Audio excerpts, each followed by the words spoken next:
আসসালামু আলাইকুম। JK learning একাডেমিতে আপনাদেরকে স্বাগত। আজকের ভিডিওতে আমরা শিখব হচ্ছে বিশ্বের যে বিখ্যাত বা নামকরা যেটি রয়েছে এই সম্পর্কে আমরা বিস্তারিত শিখব ইনশাআল্লাহ। প্রথমেই আমরা যদি দেখি খুবই আলোচিত বর্তমানে হিজবুল্লাহ। হিজবুল্লাহ হচ্ছে একটা গেরিলা গোষ্ঠী। আর হিজবুল্লাহ কোন দেশের? হিজবুল্লাহ হচ্ছে লেবাননের একটা গেরিলা গোষ্ঠী। তাহলে হিজবুল্লাহ কোন দেশের গেরিলা গোষ্ঠী? হিজবুল্লাহ হচ্ছে লেবাননের গেরিলা গোষ্ঠী। আর এই হিজবুল্লাহ প্রতিষ্ঠিত হয় হচ্ছে 1985 সালে। কত সালে? 1985 সালে। এই হিজবুল্লাহ অর্থ হচ্ছে আল্লাহর দল। তাহলে হিজবুল্লাহ অর্থ কি? হিজবুল্লাহ অর্থ হচ্ছে আল্লাহর দল। আর এর সদর দপ্তর হচ্ছে লেবাননের বৈরুতে। কোথায়? লেবাননের বৈরুতে। আর এটা প্রতিষ্ঠিত হয় 1985 সালে। হিজবুল্লাহর বর্তমান প্রধান যদি বলি, বর্তমান প্রধান হচ্ছেন হাসান নসরুল্লাহ। তাহলে হিজবুল্লাহর বর্তমান প্রধানকে হাসান নসরুল্লাহ। আর হিজবুল্লাহর মূল উদ্দেশ্য, হিজবুল্লাহ প্রতিষ্ঠার মূল উদ্দেশ্য ছিল হচ্ছে একটা স্বাধীন ফিলিস্তিন রাষ্ট্র প্রতিষ্ঠা করা। তাহলে হিজবুল্লাহ আর ধর্মের কথা যদি বলি, এটা হচ্ছে শিয়া ধর্মাবলম্বী, মুসলমানদের মধ্যে শিয়া ধর্মাবলম্বী হচ্ছে এই হিজবুল্লাহ। এরপর আমরা যদি দেখি হামাস, খুবই আলোচিত বর্তমানে। হামাস হচ্ছে ফিলিস্তিনের একটা সুন্নিভিত্তিক গেরিলা সংগঠন। তাহলে হামাস কোন দেশে? হামাস হচ্ছে ফিলিস্তিনের একটা সুন্নি গেরিলা সংগঠন। আর এই হামাস প্রতিষ্ঠিত হয় কত সালে? 1987 সালে। হামাস কত সালে প্রতিষ্ঠিত হয়? 87 সালে। আর এই হামাসের প্রতিষ্ঠাতা কে? হামাসের প্রতিষ্ঠাতা হচ্ছে শেখ আহমেদ ইয়াসিন। আর বর্তমান প্রধান হচ্ছেন ইসমাইল হানিয়া। তাহলে হামাসের বর্তমান প্রধানকে ইসমাইল হানিয়া। আর এই হামাসের সদর দপ্তর হচ্ছে ফিলিস্তিনের গাজা উপত্যকায়। কোথায়? হামাস সদর দপ্তর হচ্ছে গাজা উপত্যকায়। আর এর প্রবাসী কার্যালয় রয়েছে, এর প্রবাসী কার্যালয় হচ্ছে কাতারের দোহায়। কোথায়? কাতারের দোহায় হচ্ছে এই হামাসের প্রবাসী কার্যালয়। আর এই হামাদ শব্দের অর্থ যদি আমরা বলি, হামাদ শব্দের অর্থ হচ্ছে উদ্দীপনা। তাহলে হামাদ শব্দের অর্থ কি? হামাদ শব্দের অর্থ হচ্ছে উদ্দীপনা। হামাদ শব্দের অর্থ উদ্দীপনা। হামাসের যে সামরিক শাখা রয়েছে একটি, এই হামাসের সামরিক শাখার নাম হচ্ছে Izz ad-Din al Qassam Brigade. Izz ad-Din al Qassam Brigade হচ্ছে হামাসের সামরিক শাখার নাম। এরপর আমরা যদি দেখি তালেবান, তালেবান হচ্ছে আফগানিস্তানের একটা গেরিলা গোষ্ঠী। তাহলে তালেবান কোন দেশের গেরিলা গোষ্ঠী? আফগানিস্তানের। আর এই তালেবান প্রতিষ্ঠিত হয় হচ্ছে 1994 সালে। কত সালে? 1994 সালে। তালেবানের অর্থ যদি আমরা বলি, তালেবান অর্থ হচ্ছে ছাত্র। তাহলে তালেবান অর্থ কি? ছাত্র। আর এই তালেবান গেরিলা গোষ্ঠীর প্রতিষ্ঠাতা ছিলেন হচ্ছেন মোল্লা মোহাম্মদ ওমর। আর এর বর্তমান প্রধান হচ্ছেন হাইবাতুল্লাহ আখুন্দজাদা। হাইবাতুল্লাহ আখুন্দজাদা হচ্ছে এই তালেবানের বর্তমান প্রধান। আর এই তালেবান প্রতিষ্ঠার উদ্দেশ্য ছিল কি? উদ্দেশ্য ছিল হচ্ছে সুন্নি ইসলামী ও পশতুন জাতীয়তাবাদী আন্দোলন। তাহলে এই তালেবানের উদ্দেশ্য কি ছিল? সুন্নি ইসলামী ও পশতুন জাতীয়তাবাদী আন্দোলন ছিল এই তালেবানের উদ্দেশ্য। এরপর হচ্ছে আল কায়দা। আল কায়দা হচ্ছে প্রতিষ্ঠিত হয় 1988 সালে। কত সালে প্রতিষ্ঠিত হয়? 1988 সালে। এবং এটা প্রতিষ্ঠিত হয় হচ্ছে পাকিস্তানে। কোথায় প্রতিষ্ঠিত হয়? পাকিস্তানে। এই আল কায়দার প্রতিষ্ঠাতা ছিলেন হচ্ছেন ওসামা বিন লাদেন। তাহলে আল কায়দার প্রতিষ্ঠাতা কে ছিলেন? Osama bin Laden. আর বর্তমান প্রধান কে? এর বর্তমান প্রধান হচ্ছে আইমান আল জাওয়াহিরি। আইমান আল জাওয়াহিরি হচ্ছে এই আল কায়দার প্রতিষ্ঠাতা। এর ধর্ম যদি বলি আমরা, এর ধর্ম হচ্ছে সুন্নি। তাহলে এটা হচ্ছে হামাস যেরকম একটা সুন্নি ভিত্তিক গেরিলা সংগঠন, এটাও হচ্ছে কি সুন্নি ভিত্তিক একটা গেরিলা সংগঠন। এরপর হচ্ছে যদি আমরা দেখি FARC। FARC হচ্ছে কলম্বিয়ার। কোন দেশের গেরিলা সংগঠন? কলম্বিয়ার।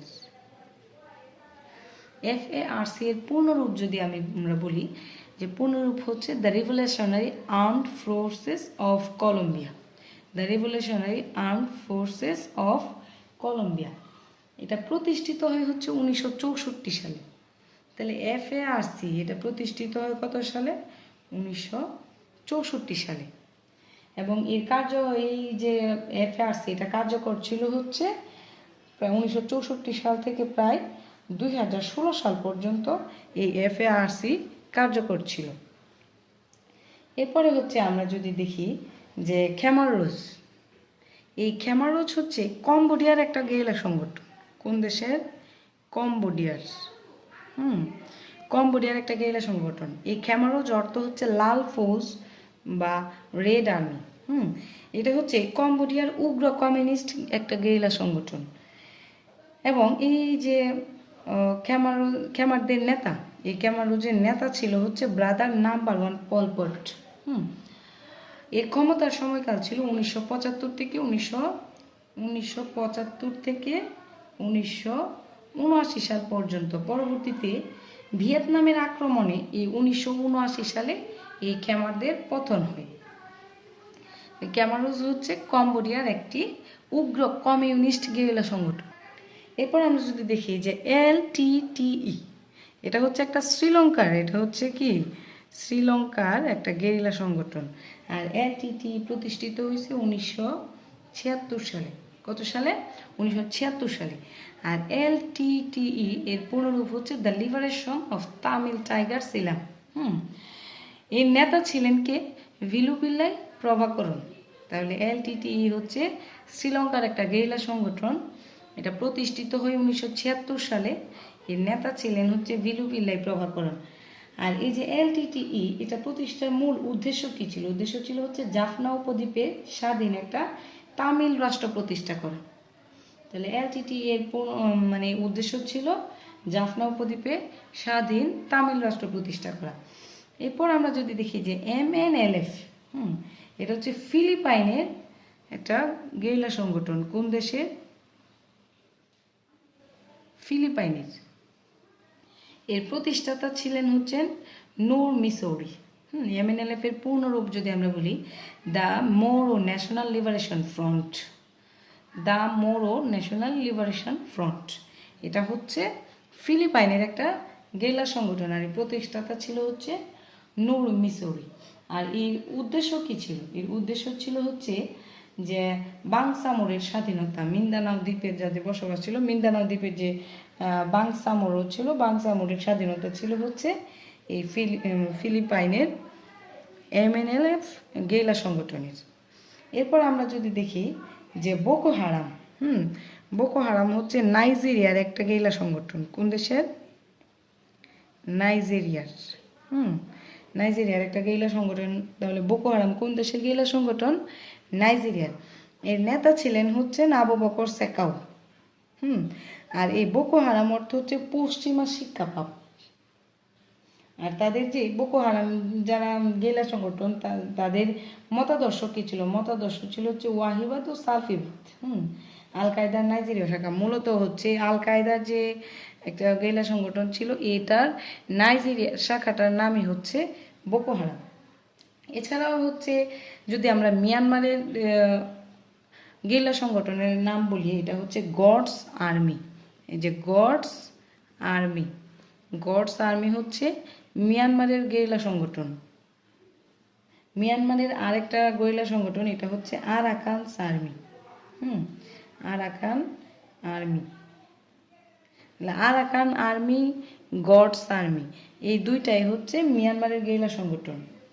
আর ফিলিপাইনের যদি আমরা MNLF শিখেছি যে আবু সায়াফ, ফিলিপাইনের আরেকটা গেরিলা সংগঠন আছে, এটার নাম হচ্ছে আবু সায়াফ। আবু সায়াফ হচ্ছে ফিলিপাইনের একটা গেরিলা সংগঠন। এছাড়া ফিলিস্তিনের যেরকম হামাস একটা গেরিলা সংগঠন, তেমনি ব্ল্যাক সেপ্টেম্বর। ব্ল্যাক সেপ্টেম্বরও কিন্তু গুরুত্বপূর্ণ। ব্ল্যাক সেপ্টেম্বর হচ্ছে ফিলিস্তিনের একটা গেরিলা সংগঠন। আল শাবাবের কথা যদি আমরা বলি, আল শাবাব হচ্ছে সোমালিয়ার। আল শাবাব, আল শাবাব হচ্ছে সোমালিয়ার গেরিলা সংগঠন। তাহলে সোমালিয়ার গেরিলা সংগঠনের নাম কি? আল শাবাব। মিয়ানমারের গেরিলা সংগঠন দুইটা হচ্ছে, একটা হচ্ছে গডস আর্মি, একটা হচ্ছে আরাকান আর্মি। তারপর হচ্ছে ব্ল্যাক সেপ্টেম্বর হচ্ছে ফিলিস্তিনের গেরিলা সংগঠন, তালেবান হচ্ছে আফগানিস্তানের গেরিলা সংগঠন, বোকো হারাম হচ্ছে নাইজেরিয়ার গেরিলা সংগঠন। এই ছিল হচ্ছে আমাদের আজকের ভিডিও। আসসালামু আলাইকুম, ধন্যবাদ সবাইকে।